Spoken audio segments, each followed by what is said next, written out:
को बिल्कुल मिल सकता है। आगे आएंगे। भारोपीय भाषा परिवार, भारोपीय जो भाषा परिवार है, तो बात समझे, भारत में कितने भाषा परिवार हैं? 4। हमारा काम क्या है? हिंदी पढ़ने का। ना आपको राजस्थानी पढ़नी, ना गुजराती पढ़नी, ना मलयालम। हमको मतलब है किससे? भारोपीय से। तो जो भारोपीय भाषा परिवार है उसको भी 2 वर्गों में बांटा गया है। यहां से पता चलता है हिंदी कैसे जन्मी। भारतीय भाषा परिवार को, जो भारोपीय भाषा परिवार है, भारोपीय समझ पा रहे होंगे ना, दो दो शब्दों से मिलकर बना हुआ है। बताएं जरा, 2 शब्द कौन कौन से आपको महसूस होते हैं भारोपियों में? एक तो भारत, और दूसरा साथी कौन सा होता है? यूरोपीय। भारत और यूरोपीय, ठीक है। भारोपीय भाषा परिवार को 2 वर्गों में बांटा जाता है। 2 वर्गों में बांटा जाता है। हम साथी जो भी पढ़ेंगे उसका 5 मिनट रिवीजन जरूर करेंगे, ठीक है, हर रोज। इस दिन बेसिक चीजें होंगी तो नहीं भी करेंगे। 2 वर्ग कौन कौन से होते हैं साथी? 2 वर्ग होते हैं आपके, कौन कौन से? एक तो है सतम वर्ग, इससे हिंदी जन्मी है हमारा। क्या बोलोगे? सतम वर्ग से। और जो अन्य है ये तुम वर्ग में जाते हैं। क्योंकि अब आप देख सकते हैं 2 वर्ग क्यों बनाए गए। क्योंकि बहारोपीय जो भाषा परिवार है वो 2 भाषाओं से मिलकर बनी, जिनका नाम है आपका भारत और यूरोपीय। रीता किशोर जी, आपने सही आंसर एकदम दिया था, वेरी गुड। योगिता, योगेश, रुद्र गुजर, बहुत शानदार, ठीक है। तो दरअसल में क्या था कि जो बहारोपीय भाषा परिवार था, ठीक है, इसकी ब्रांचेस बहुत सारी थी। अलग अलग लेखकों के अनुसार कच्चायन कहते हैं इसकी 10 शाखाएं हैं, ठीक है। कच्चायन के अनुसार जो हेमचंद्र है हिंदी के इतिहासकार, वो कहते हैं कि इसकी 12 शाखाएं थी। अन्य अन्य विद्वानों का अन्य अन्य मतन, आपके मत है। तो जो बहारोपीय भाषा परिवार है उसको 2 वर्गों में बांटा जाता है। सतम वर्ग कौन कौन सा है जी? सतम वर्ग में किस किस को रख लिया? जो भारत और भारतीय उपमहाद्वीप के पास की भाषाएं थी, जिसमें से एक आपका, अगर मैं बात करता हूं, इसकी बात कर सकते हैं, आर्मीनी भाषा। आर्मीनी भाषा, आप लोगों ने अगर सुना हो आर्मीनिया, आर्मीनिया कंट्री के बारे में आप जानते होंगे, सुना होगा ना? सुना ही होगा, नहीं सुना है तो मैप पे देखना अगर नहीं जानते हैं। आर्मीनिया हो गया आपका। अजरबैजान कंट्री हो गई आपका, अजरबैजान। जॉर्जिया कंट्री हो गई, जॉर्जिया। तो ये 3 प्रमुख हैं जहां पर बोली जाती है आपका क्या? आर्मीनी भाषा, आर्मीनी भाषा, ठीक है? तो उसको सतम वर्ग में रखा गया है। एक अल्बानिया देश की अल्बानी भाषा को, अल्बानी भाषा को, और अल्बानी भाषा के साथ में एक रखा गया है जो प्रमुख भारत की, भारत ईरानी भाषा जिसको हम कहते हैं। अब मुझे ईरान का कोई ग्रंथ बता सकते हैं? ईरानी, किसी प्रसिद्ध ईरानी ग्रंथ की अगर मैं बात करूं आपसे, या किसी प्रसिद्ध पारसी ग्रंथ की बात मैं आपसे करूं, क्या आप मुझे बता सकते हैं? तो जो एक पारसी ग्रंथ है, पारसियों का प्रमुख ग्रंथ है जिसको हम बोलते हैं जिंदा अवेस्ता। तो वहां से हमको क्या पता चलता है कि भारतीय भाषाओं की एक मूल, यानी कि एक जड़ छिपी हुई है उस जिंदा अवस्था ग्रंथ में, क्योंकि वहां पर संस्कृत की पंक्तियों का प्रयोग है और संस्कृत शब्द का प्रयोग किया गया।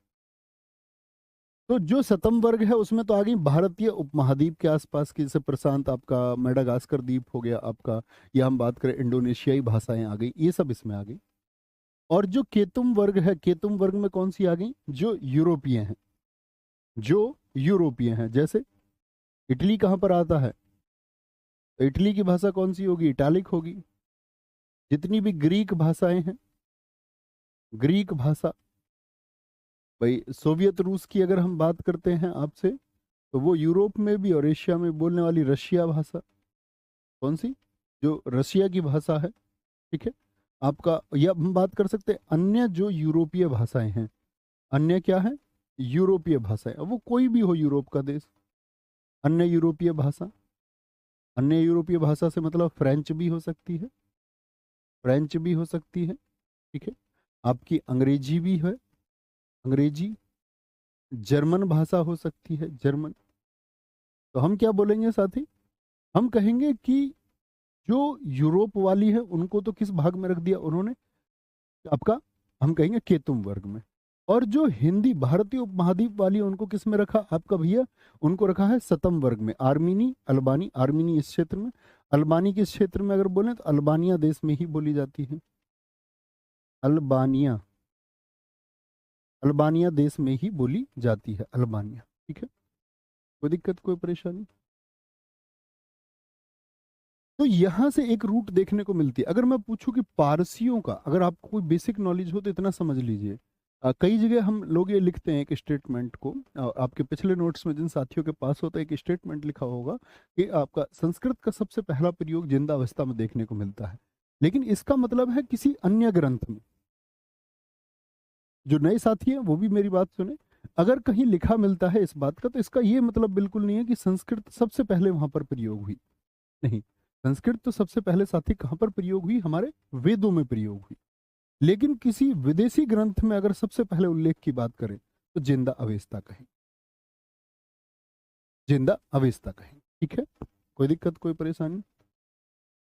सर जी मुहावरे, हाँ मुहावरे नहीं मिले हैं तुमको, भी मुहावरे मिल जाएंगे साथ, पढ़ लेना, मुहावरे के लिए इतना बेचैन नहीं होना है, ठीक है, कोई दिक्कत। तो क्या हुआ आपका सतम और आपका केतुम, कोई दिक्कत इतनी बात में। Okay. अब ये जो यहां पर एक बात समझे, भारतीय ईरानी जो भाषा है, याद रख लेना, यहीं पर आगे चलते चलते इसी भारोपीय परिवार का अगर हम बात करें, भारत ईरानी जो केतुम वर्ग में है, याद रख लेना, इसी परिवार का हिस्सा, इसी परिवार का हिस्सा संस्कृत भाषा है, इसी परिवार का हिस्सा संस्कृत भाषा है। भैया हिंदी पर तो पहुंचे ही नहीं हम, अभी तो हम संस्कृत पर ही हैं। तो हिंदी का जन्म किससे हुआ, संस्कृत से। तो संस्कृत को हम इसीलिए बोलते आदि जननी, आदि मतलब शुरुआत की, और जननी मतलब माता, सबसे शुरुआत की माता यही है, सबसे शुरुआत की माता कौन है, वो यही है, ठीक है, कोई दिक्कत। बहुत बढ़िया, जो साथी इतिहास आपका पहले पढ़ चुके हैं तो बड़ी अच्छी बात है, एक शानदार रिवीजन आप लोगों का होगा। योगेश शर्मा भाई, आपके पढ़ने की शैली अच्छी है इसीलिए आपको सब अच्छा लगता है। अगर दोस्त हम बात करें तो संस्कृत का जन्म किससे हुआ, बोलेंगे सतम वर्ग या केतुम वर्ग। संस्कृत का उल्लेख हमको यहाँ से मिलता है, और हम जानते हैं कि संस्कृत हमारे सबसे पहले लिखे गए कौन है, वेद लिखे गए, हमारे ब्राह्मण ग्रंथ लिखे गए, आपका अगर हम बात करें उपनिषद लिखे गए संस्कृत में। तो संस्कृत को साथी हम, संस्कृत को भी हम क्या करते हैं आपका, एक तो पढ़ते हैं भारतीय आर्य भाषा के संदर्भ में, भारतीय आर्य भाषा, आपको इतिहास में कुछ याद है आर्यन थ्योरी से। दूसरी चीज मैंने इतिहास में आपको पढ़ाया था, दूसरी संस्कृत का एक विकृत रूप है दरद, और तीसरा मैंने बोला ईरानियों की भी यही भाषा लगभग थी शुरुआत में, तो तीसरा आता है हमारा ईरानी। ईरानी से मतलब है, अब यहां पर आपको समझना होगा कि जितनी भी उर्दू से संबंधित भाषाएं हैं, जैसे उर्दू से संबंधित आप कौन कौन सी जानते हैं, अरबी, फारसी, अफगानिस्तान की परस्तो, लिख सकते हैं आप उर्दू, लिख सकते हैं उर्दू ईरानी। तो यहां पर जितनी भी उर्दू, या हम बात करें अरबी फारसी में लिखी गई अन्य कोई भी प्रयोग करके, अरबी, फारसी, दारो, पश्तो आदि, ये सब कैसी है, ईरानी भाषाएं हैं। और इन ईरानी भाषाओं का भी मेल किससे है, संस्कृत से है। लेकिन बहुत सारे विद्वान इस बात को ठुकराते हैं कि नहीं जी भैया ये तो हमारी है। तो क्या यहां पर बोलेंगे आप लोग साथी, अगर उर्दू के विकास और जन्म की अगर इतिहास को आप देखेंगे, जैसे हम में से बहुत सारे लोगों को ये लगता होगा कि उर्दू तो मुस्लिम देशों की भाषा है, लेकिन ये एकदम सत्य नहीं है। उर्दू भाषा का अगर आप देखेंगे विकास, उर्दू भारत में जन्मी है, आंध्र प्रदेश जैसे क्षेत्र में, तेलुगु भाषी क्षेत्र में जन्मी है। और सबसे पहले उल्लेख उसके सबसे पहले